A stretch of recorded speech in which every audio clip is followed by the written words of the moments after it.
In a world where morality and justice seem to be the cornerstones of society, a legitimate question arises. Why do some people succeed by discarding these principles? How is it that those who skillfully manipulate, deceive, and do not shy away from stepping over others reach the top, while honest and fair people remain in the shadows?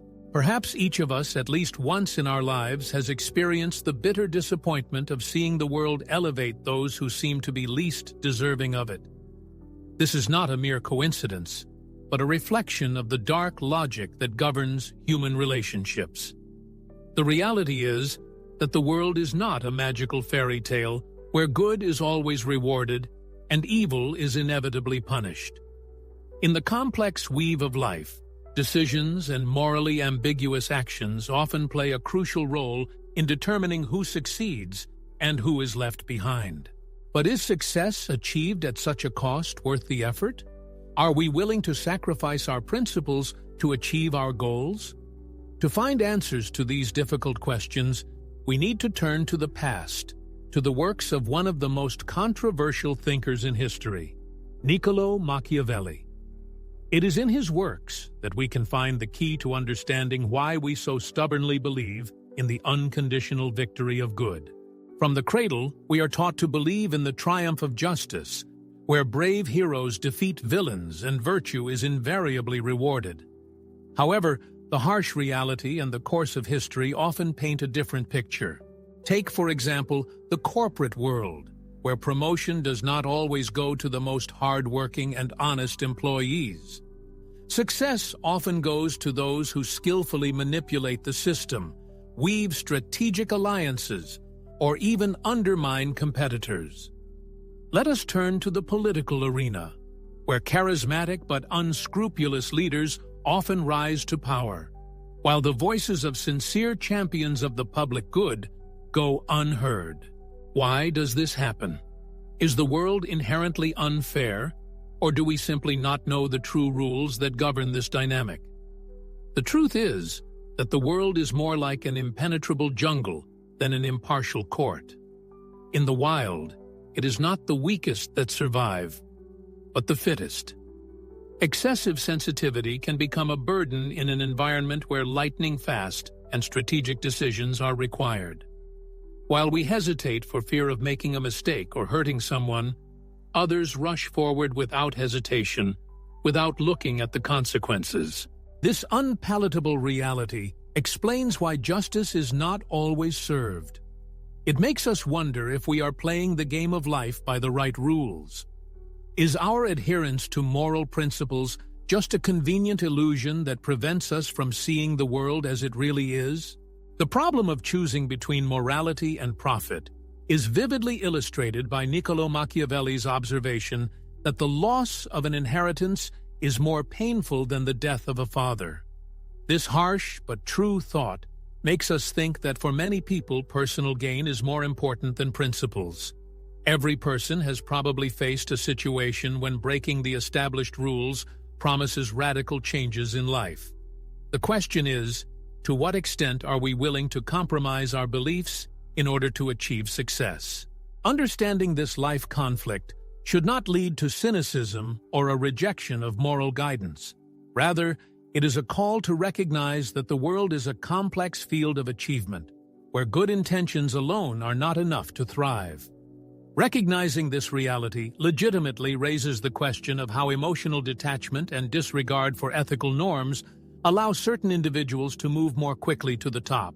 The absence of emotional barriers can be compared to a tailwind that carries some to success while others are held back by their own fears and doubts.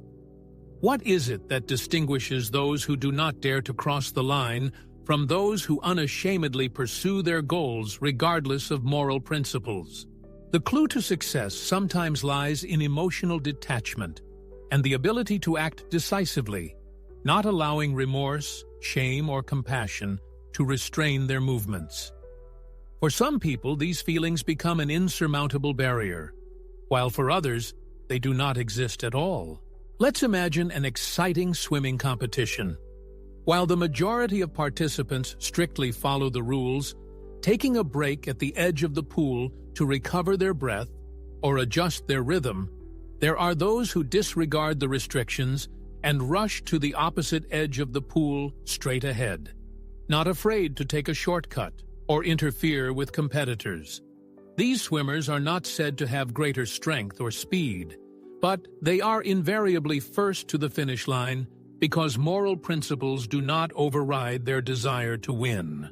This picture is also reflected in real life, where people who are not burdened with emotional perception of the gravity of their actions are able to make decisions that many people simply do not dare to make. The business world is a prime example of this. How often do we hear stories about executives who climbed to the top of the career ladder by manipulating their partners, exploiting their subordinates, or withholding important information? These people act cold-bloodedly and calculatingly, focusing solely on their own interests. People around them are not partners or co-workers, but merely pieces on a chessboard, strategically used to achieve a greater goal. This may seem inhumane, but there is no denying that it pays off. In his famous treatise, The Sovereign, Niccolò Machiavelli put forward a thesis that has been the subject of much debate over the centuries. It is preferable for a ruler to inspire fear rather than love if it is impossible to combine the two. Of course, this statement is not a direct call to immorality, but it clearly demonstrates the effectiveness of those leaders who put the achievement of goals above emotional considerations. People who are unencumbered by excessive emotionality are not paralyzed by the paralyzing effects of doubts and worries about the impression they will make on others. They simply act according to pragmatic calculations. This raises a legitimate question. To what extent do our own emotions prevent us from making difficult decisions? And if these emotional barriers did not exist, what heights could be achieved? The key problem, however, is that people who ignore the emotional consequences of their actions often make rapid progress, but leave behind a trail of mistrust and resentment that calls into question the long-term sustainability of their success. This nuance brings to mind the importance of so-called Machiavellian logic. To fully understand it, it is necessary to refer to two fundamental concepts proposed by Machiavelli: valor and luck. It is the harmonious combination of these two elements, according to the thinker, that determines not only who will succeed in life, but also how this success will be achieved. The next section will be devoted to a more detailed consideration of this issue. At the heart of the political philosophy of Niccolò Machiavelli, author of the famous treatise The Sovereign, lie two key concepts: valor, virtu, and fortuna, fortuna. These concepts serve as the foundation for understanding how certain individuals reach the pinnacles of power and influence despite moral compromises. To get to the heart of this phenomenon, it is necessary to carefully analyze how these ideas shape the behavioral strategies of those who are willing to overstep conventional boundaries. Valor, as interpreted by Machiavelli, is radically different from the modern understanding of morality and ethical principles. For the Florentine thinker, valor is a fusion of skill, courage, adaptability, and keen practical intelligence. It is the ability to see the world unadorned and to act strategically, subordinating circumstances to one's own interests. Let us imagine a chess player who not only responds to his opponent's moves, but anticipates them, creating winning positions where others see no chance. Valor is the art of seeing the chessboard for what it is and making the most of it. Complementing this picture is fortune, the element of unpredictability that determines the course of human life. Fortune is like a turbulent river surging after a powerful downpour, indomitable, chaotic, and often destructive. While most people fall prey to its violent current, those with valor find ways to curb it, building dams and harnessing the flow's energy to their own ends. People of valor do not rely on chance, but actively shape circumstances to capitalize on favorable moments. As an example, an entrepreneur presents his product to the public at the perfect moment when the market is ready for it. While others hesitate and hesitate, he boldly takes the risk and takes the lead. Can this be called luck?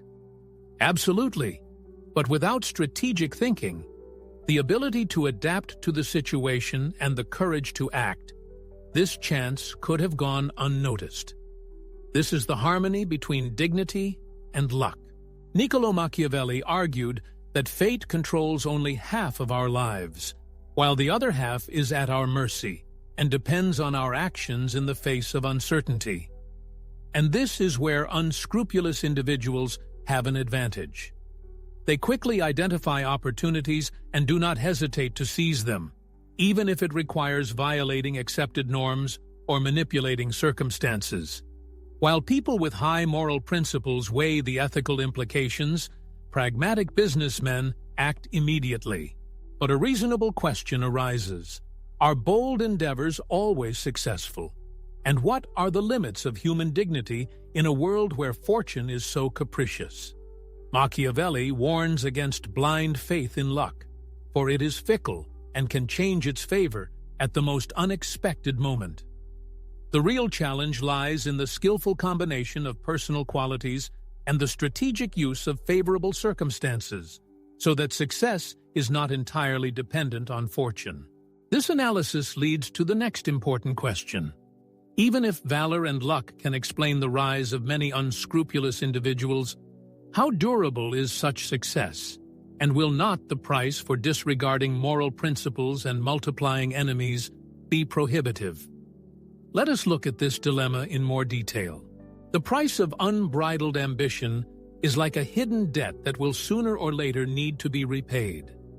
Those who climb to the top, disregarding moral principles, manipulating others and gaining ill-wishers, may reach enviable heights. But will such a triumph be long-lasting? And, most importantly, is it worth the efforts and sacrifices made on the altar of success? Imagine a giant tree whose mighty branches reach proudly to the sky, but whose roots, on the other hand, are weak and barely penetrate the ground. On the surface, it appears unshakable, but the first serious hurricane can bring it down. Such is the fate of those who reach the pinnacle of success through manipulation and insensitivity. They build empires that appear to be unshakable, but their foundations are gaping cracks created by resentment, betrayal, and mistrust. Let us remember the lessons of history. How many dictators came to power on the basis of fear and brute force, and then were swiftly overthrown when long-contained outrage erupted into a revolutionary explosion? How many heads of major corporations have lost everything overnight when their questionable business practices became public, burying their reputations and careers? This pattern repeats itself again and again, for success based on deception and manipulation is like a skillfully stacked house of cards. It can be impressive in its height and complexity, but remains extremely fragile and unstable. Even Machiavelli, who advocated the priority of efficiency over moral principles, left an important warning to posterity. A ruler may inspire fear, but in no case should he inspire hatred. Hatred is like a slow-acting poison that gradually corrodes not only enemies, but also those in the immediate neighborhood, creating general discontent.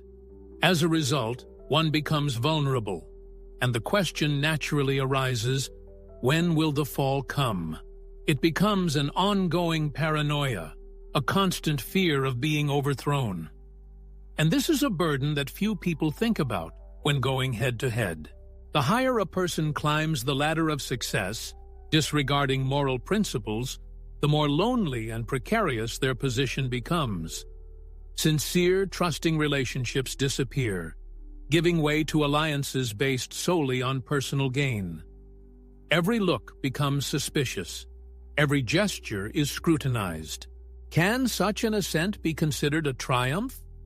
Apart from the obvious achievements, one cannot discount the psychological consequences. Individuals whose lives are built on a foundation of manipulation and ruthlessness may increase their wealth and achieve a high position in society, but they often find themselves emotionally isolated, disconnected from the real world and a sense of purpose. As Machiavelli once shrewdly observed, he who climbs to the pinnacle of power using brutal methods must be prepared to live in an atmosphere of perpetual fear. And a natural question arises, is the fleeting satisfaction of exorbitant ambitions worth the balance of mind and a clear conscience? In the end, the price for such ambitions is not only inevitable collapse, but also an existence marked with the stamp of emptiness and dissatisfaction. It is only an illusory victory, incapable of bringing true satisfaction. This brings us to a key question. If success based on manipulation and deception is so fragile and short-lived, then what is the true meaning of prosperity? This seemingly simple question has profound and disturbing implications. In a world where success is often measured solely by power, wealth, and social acceptance, are we missing what really matters? Is prosperity simply about the accumulation of material wealth? Or is there something more valuable that is left behind when we leave this world? Imagine a majestic castle perched on a hilltop. From afar, it is a striking sight. But when you get closer, you find only empty walls, devoid of life and meaning. Unfortunately, many people strive for just this kind of phantom well-being, for external attractiveness, behind which there is an inner emptiness.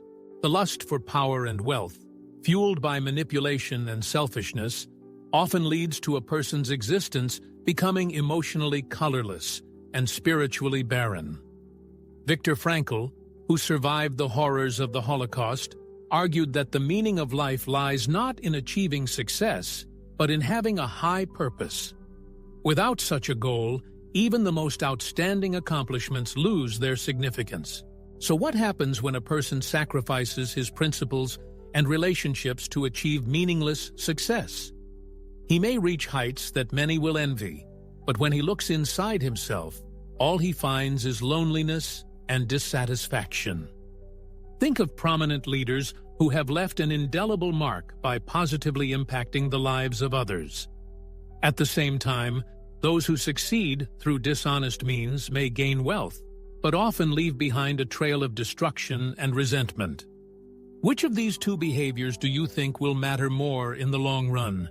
True prosperity is not at all about the amount of wealth accumulated, but about how purposefully, honestly, and consciously each day is lived. In unison with Viktor Frankl, we can say that the determining factor is not so much the success itself, but the presence of a high purpose. True success is measured by the positive impact a person has on the world around him, in the strength of the ties he creates with other people, and, most importantly, in the acquisition of inner harmony and self-acceptance. Everyone faces a dilemma, whether to blindly follow the generally accepted, often distorted ideas about success, or to start rethinking the very concept of prosperity, filling it with a deeper and more personal meaning. This question requires thoughtful reflection, because it is in the moments of choice that lies the very transformative power that can change not only your own life, but also the world around you.